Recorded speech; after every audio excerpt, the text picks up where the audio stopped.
Quiero agradecer a FECODE y a las distintas organizaciones que están promoviendo este foro que yo considero de sustancial y trascendental importancia. Porque este foro introduce en el país tal vez el más grande debate, o uno de los más grandes debates que tiene en el segundo semestre Colombia, que tiene que ver fundamentalmente con lo que yo llamaría la otra reforma tributaria de Santos, que es la reforma al régimen de participación o de transferencias, como se le quiera llamar.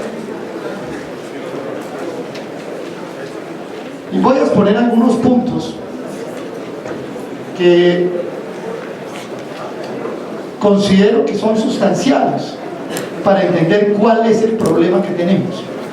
El doctor Sarmiento ha dado un marco teórico general del problema, y yo me voy a ir hacia un marco referencial, a un marco de realidades, de datos, de hechos concretos, que le permita a los dirigentes de los sectores sociales que están vinculados financieramente con el sistema general de participaciones, tener esos elementos para tomar las decisiones que tienen necesariamente que tomar. Y más aún, conociendo que el señor viceministro, en su intervención, en la cual no tuve la oportunidad de estar por razones de trabajo, advirtió que el interés del gobierno es volver al sistema de situado fiscal o de ingresos corrientes de la nación, es decir, a la ley 60. Lo primero que les quiero señalar es que, estando en julio del año 2016, todas las predicciones sobre el desempeño económico del país no solamente se han ratificado, sino que se han empeorado. El déficit externo del país, lo que se conoce como el déficit de la cuenta corriente de la balanza de pagos, que se supone se iba a corregir en este año, por el contrario, vamos a pasar de un déficit de 6,4, 6,5 del Producto Interno Bruto en el año 2015 a un déficit algo superior al 6% en el 2016. Y en cuanto al déficit fiscal, que en el año 2015 fue del 3%, se avisa del 3,9% para el año 2016. Estamos frente a una inflación desbordada por encima del 8%. Estamos con las tasas de interés más altas de los últimos años. La informalidad está cercana al 60%. La devaluación, que aparece volátil en un momento dado, vuelve y reacciona y rebrota y llega a niveles de 3.050, 3.100 pesos. Una economía cada vez más dependiente de los flujos de capital extranjero, e incluso una economía que hoy la CEPAL, la conferencia o la Comisión Especial Económica para América Latina y el Caribe, señala ya no dentro del grupo privilegiado, sino dentro de los grupos medios y medios bajos en desempeño económico en el continente. Estamos pues hablando, compañeras y compañeros, de que la situación económica del país, la desaceleración y la crisis económica, están no solamente ratificando los pronósticos que habíamos hecho el año pasado, sino que incluso los están superando. Hay algunas personas, entre ellas el doctor Sarmiento, que ha señalado que el crecimiento de este año será un crecimiento del 2% del Producto Interno Bruto, que a duras penas se acerca al aumento de la población. Recordemos que el crecimiento del Producto Interno Bruto de un país es la sumatoria del crecimiento de la población más la sumatoria del ingreso del PIB por habitante o del ingreso por habitante. De tal manera que prácticamente, si en Colombia el aumento de la población es del orden del 1,3, del 1,4%, y el crecimiento del país va a ser del 2% del PIB, realmente el crecimiento del ingreso por habitante a duras penas llegará al 0,5% del Producto Interno Bruto. Es decir, estamos en una situación donde las variables económicas que se habían pronosticado como malas van a ser peores en el año 2016.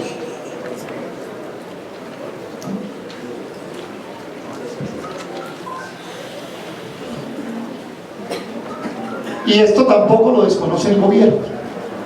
Lo que aquí vamos a trabajar en los próximos 25 minutos son los datos que el gobierno nacional consigna en el llamado marco fiscal de mediano plazo, que son las perspectivas macroeconómicas que el gobierno nacional traza acorde con sus cuentas y con los desempeños de las distintas variables. Y dentro de esto hay que destacar que en el trabajo que se hizo para FECODE en noviembre, en un modelo econométrico para determinar las variables que inciden en el crecimiento de los ingresos corrientes de la nación, encontramos que esas variables fundamentales eran el precio del petróleo, el crecimiento de la economía, especialmente el PIB por habitante, y el crecimiento del producto industrial.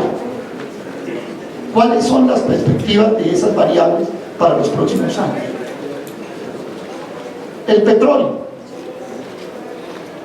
Hoy estamos hablando de niveles del 40-42%, y el gobierno para el año 2017 pronostica 48, para el 2018 $80, $60 el barril.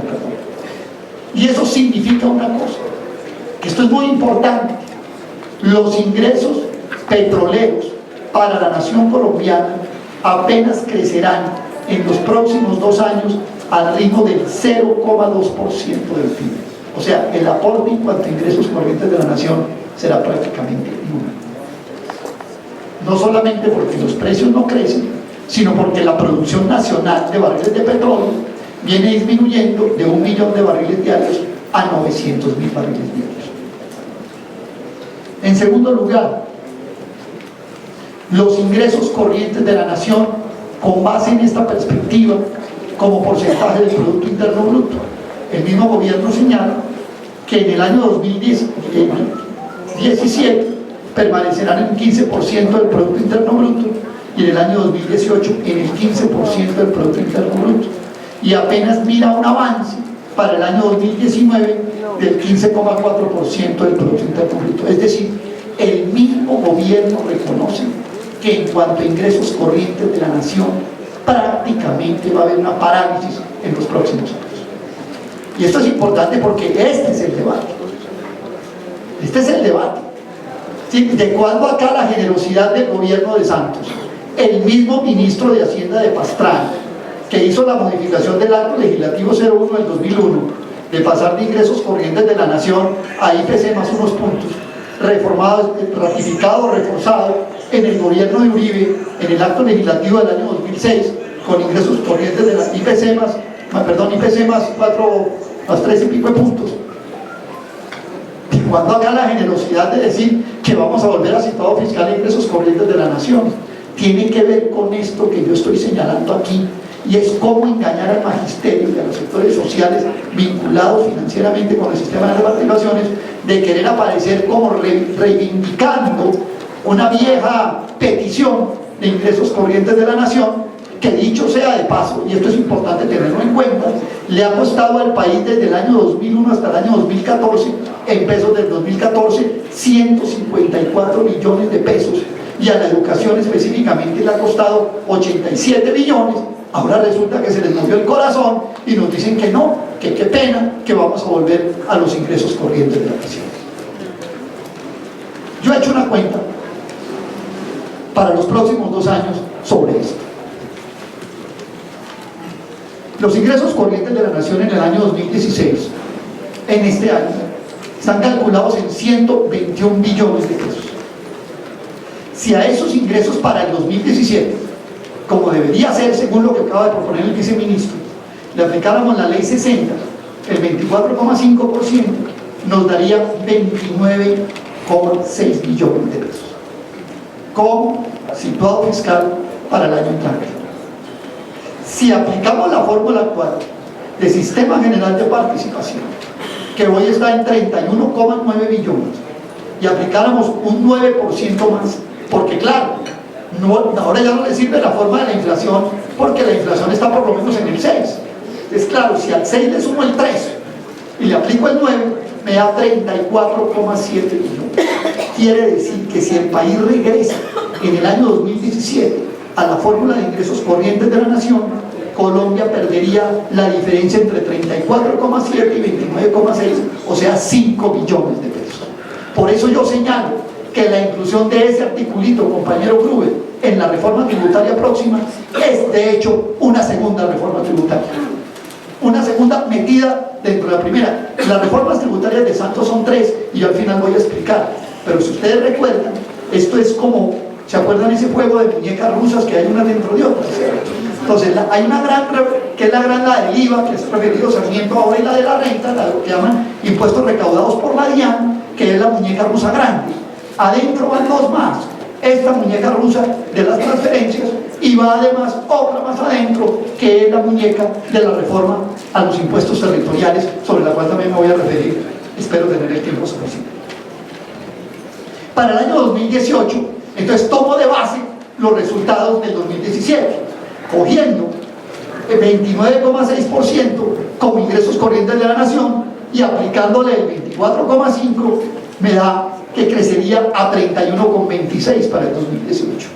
En tanto, si cojo para el año 2018 el Sistema General de Participaciones, que me ha dejado 34,7, y le estoy aplicando apenas un porcentaje de 7,5, o sea 3 puntos, y suponiendo que la inflación para el 2017 hubiera bajado al 4,5, me da 37,3, 6 billones menos. Es decir, que para los próximos 2 años, volviendo a ingresos corrientes de la nación, dado que los ingresos corrientes de la nación están determinados por las variables que ya señalé, a la educación y a la salud y a los entes territoriales para satisfacer los derechos fundamentales de los que nos hablaba el doctor Sarmiento, pierden 11 billones de pesos en los próximos 2 años. De tal manera que lo que el viceministro vino aquí a avisarle a ustedes es que volviendo a los ingresos corrientes de la nación, la salud y la educación perderán 11 billones de pesos en los próximos 2 años. Aquí vamos a tener que tomar una decisión. Ahora bien, he escuchado, y estos son comentarios, como se dice, de pasillo, que incluso a la educación, con tal de neutralizar a FECODE, le pueden subir un puntico más, y el resto de la bolsa, y lástima que Mario Hernández hubiera ido de acá, va a quedar de libre destinación de municipios y departamentos. Pero además, los incentivos para municipios y departamentos, según la recomendación de la OCDE, crecerá la bolsa en tanto apliquen la tercera muñeca, la reforma tributaria en los entes territoriales, en municipios y departamentos, la que ya empezó a aplicar en Bogotá Enrique Peñalosa, apoyado en la actualización catastral que se hizo en el gobierno anterior de Petro aquí en Bogotá, y que elimina estratos, pero que le saca 1,8 millones de pesos más por impuesto predial a los bogotanos. Son 3 reformas tributarias. Y esta discusión es importante por lo siguiente. En este sector, primero, la reforma tributaria que propone la Comisión Tributaria, que no es independiente del gobierno como algunos equivocadamente dicen, sino que fue nombrada a dedo por el gobierno, es decir, que tenemos los sectores sociales que ver con Guillermo Perry o con Miguel Urrutia, ¿sí? Incluso con Bonilla, que nos clavó la duplicidad del impuesto federal en Bogotá en la administración pasada, ¿sí? Esa comisión, ¿qué es lo que propone? Esa comisión propone elevar el IVA a nuevos productos, incluyendo nuevos productos, en 3 puntos.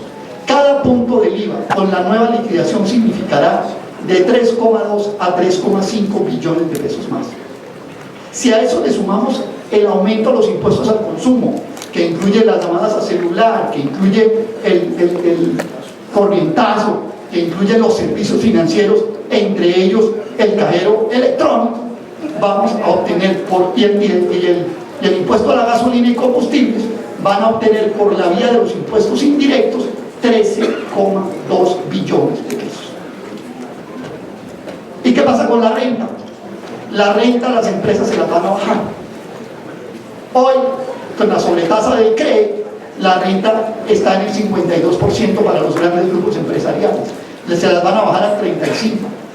Algunos han dicho, no, es que van a eliminar los beneficios tributarios. No, no los van a eliminar, los van a dejar permanentes. porque si usted eliminara los beneficios tributarios, pero dejara la tasa del 52, pues evidentemente sí se los eliminaba. Pero si usted elimina los beneficios y la baja al 35, lo que dice, ¿sabe qué? El diferencial que se estaba cogiendo, coge la hora permanente. Pero hay una cosa más grave, y que es absolutamente inaceptable, es la eliminación de los parafiscales. ¿Qué pasa con los parafiscales? Los parafiscales, al decir de los economistas neoliberales, lo llamaron impuesto a la nómina. Eso no es ningún impuesto a la nómina. Esos son ingresos adicionales a los trabajadores que los han querido convertir en impuestos a la nómina. No es un ingreso adicional para una trabajadora, llámese una docente, una madre cabeza de familia que trabaja en una fábrica o en una gran superficie, que sus hijos sean atendidos por bienestar familiar, que tenga un subsidio familiar, que el patrón le contribuya en una parte en la salud, o que le capacite gratuitamente en el SENA para elevar su capacidad, su ingreso y su escalafón salarial. Eso no es un ingreso adicional, eso no lo convirtieron en impuestos en la nómina, y entonces le sacan de tajo un ingreso que los trabajadores se han ganado por décadas y lo vuelven un rubro del presupuesto al que todos vamos a tener que pagar. Lo que se le va a hacer con los parafiscales a los trabajadores colombianos es uno de los más grandes asaltos de la historia, digamos, antisocial en este país. La reforma, además, para poder hacer todas esas rebajas al gran capital, a las grandes multinacionales, al gran sector financiero, se la va a trasladar a las personas naturales. Entonces, de cerca de 1 millón y algo de contribuyentes, de personas naturales que hay en Colombia, de asalariados, van a entrar 3 millones de asalariados más, entre ellos todo el ministerio. Yo lo he dicho en algunos departamentos donde me han invitado a hablar, de que por fin van a empezar a unir al 1277, al 1278 con el 2277, porque a todos los van a poner a declarar renta. No, pero hay unos del 1278 que todavía no. Ahora sí. No, los del 1278 de 1,6 millones de pesos mensuales de sueldo todavía no, pero ahora sí. Además van a tener que declarar las rentas adicionales, el segundo piso arrendado de la casita, el pequeño negocio que tienen con la mamá o la prima que está varada, todo eso lo van a tener que declarar. Entonces es una reforma tributaria totalmente contra la clase media. Mete 3 millones de asalariados nuevos a declarar y además les sube los impuestos indirectos. Pero hay una cosa peor, que es bueno señalarla hoy, compañero Rafael. La reforma tributaria incluye el impuesto a las llamadas empresas o entidades sin ánimo de lucro, las llamadas ESAL, que son cuáles, las cooperativas del magisterio y de los profesionales. Le decía un día a un compañero cooperativista, nosotros ya pagamos impuestos. Le digo, sí, pero después de reservas. Ahora nos van a pagar los impuestos antes de las reservas, del 20%. O sea, si hay una reforma, si hay una política fiscal en contra del magisterio en la historia de Colombia, es la que está montando Juan Manuel Santos y su familia. Contra el salario, con impuestos indirectos, bajando las transferencias para salud y educación a regiones, a territorios y a municipios, y con la reforma a las entidades sin ánimo de lucro, o sea, las cooperativas. Y adicional, pues viene la reforma territorial. Esta discusión, ¿qué importancia tiene? Esta discusión tiene la siguiente importancia: es que lo que estamos discutiendo acá es quién es el que va a pagar la crisis. Si la crisis la van a pagar los trabajadores, las clases medias, incluso el pequeño y mediano empresariado, porque cuando usted le pone una tasa de renta del 35% a todas las personas jurídicas, sin discriminar pequeña, mediana o gran empresa, pues cómo le va el mismo tratamiento a un taller de calzado del barrio Restrepo que a Carlos Slim o a Sarmiento del Mundo. Y vale la pena hacer una anotación. Cuando uno mira los beneficios tributarios que a las personas jurídicas en Colombia, bajo el lema de la confianza inversionista, se le hicieron entre el año 2000 y el año 2014, en pesos del 2014, el resultado es el siguiente: por ingresos no constitutivos de renta, por descuentos y por exenciones, les regalaron 68 billones de pesos. Segundo, por eliminación del impuesto de remesas de las multinacionales y transnacionales a sus paraísos fiscales fruto de las utilidades del país, la eliminación de ese impuesto que era el 7% y se eliminó desde el 2007, les regalaron 18 billones de pesos, vamos en 86. Y súmenle 61 contratos de seguridad jurídica, compañías, grandes compañías que no les entra ninguna reforma tributaria, y súmenle las ventajas tributarias a las compañías asentadas en zonas francas, y el gobierno de Santos y el gobierno de Uribe puede haber consolidado en 16 años la entrega de beneficios tributarios de más de 100 billones de pesos a las grandes compañías. Y digo a las grandes compañías por lo siguiente: el 32% de los ingresos no constitutivos de renta han favorecido al sector financiero, y el 70% de los beneficios venidos de descuentos y exenciones favorecen al sector minero energético.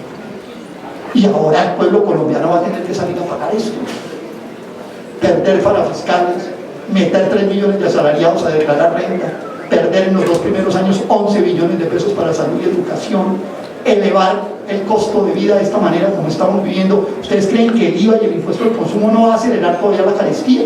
Estudios incluso de los mismos centros neoliberales de análisis como Ecorfi Colombiana dicen que con la implantación de esta reforma el año entrante subiría el 2,2% de entrada por la reforma el costo de vida y la carestía, porque aquí van a quedar involucrados todos los productos. El doctor Bonilla, el exsecretario de Hacienda de Bogotá, anda por el país presentando un modelo econométrico como una genialidad, donde demuestra que los ricos son los que comen arroz en Colombia y que por eso hay que ponerle el 10% de impuestos. En eso estamos, compañeras y compañeros. El magisterio colombiano, la salud, los sectores vinculados financieramente al sistema general de participaciones tienen que mirar con detalle esto que dice. Incluso, ya lo advertí, es probable que el gobierno se dé mañas para tratar de neutralizar al sector más combativo y más consecuente de todos estos que se cogen, ¿cierto? Para tratar de neutralizar. No hay ninguna posibilidad que si no hay una gran movilización, eso se pueda detener. Me preguntan algunos cuáles son las soluciones. Y esto lo hemos discutido en la Academia de Ciencias Económicas con el doctor Eduardo Sarmiento. ¿Cuáles son las soluciones? Hace poco vino a Colombia, y con esto estoy terminando, un economista coreano, Ha-Joon Chang, profesor de la Universidad de Cambridge, en Inglaterra. Y este economista decía algo que yo he sostenido en distintos foros: los problemas económicos se resuelven políticamente. Esto no es sacando otro libro, que fue que se equivocaron del libro y saquemos otro. No, es luchando, es movilizándose, es organizándose. Cuando hablo de políticamente no hablo de alinearse con un partido, con una persona, etcétera, etcétera. Eso ya es un asunto individual. Pero como sector, los problemas económicos se resuelven políticamente. Se resuelven con la movilización, con la organización, con la elevación del nivel de conciencia de las bases. Entiendo que aquí están los más connotados dirigentes del magisterio y de otros sectores sociales presentes, y entiendo que en consecuencia les corresponde llevar lo que les sirva de acá a sus bases para entrar en una defensa de algo que yo diría, pues os digo con toda sinceridad, y la mayoría de ustedes saben que yo estos temas económicos los llevo estudiando por décadas, que he publicado más de 15 libros sobre estos asuntos, y les puedo decir que no había visto nada más monstruoso en la historia de la política económica de Colombia que esta política alrededor de reforma tributaria, de las 3 reformas tributarias que Santos le quiere implantar al pueblo colombiano, muy al tenor de los temas de solución negociada del conflicto, de colaboración, de apaciguamiento. Y no es esto solo. Si ustedes revisan la crisis del año 1990, vino con una reforma tributaria y con una reforma laboral, la ley 50. Si revisan la del 2000, vino con una reforma laboral, la ley 189, y una reforma pensional después. Y aquí no es ajeno, es lo mismo. Viene reforma tributaria macroeconómica, reforma laboral, el famoso decreto 583, y los otros decretos del magisterio que están poniendo al magisterio al tenor del 583. Y viene la reforma pensional, en la que le van a dar la equidad de género a las mujeres, pensionándolas a los 62 años, entre otras cosas. ¿Sí? De tal manera, compañeras y compañeros, que creo que hay que estudiar estos asuntos con detalle, hay que mirarlos en su conjunto y actuar en consecuencia. Muchas gracias.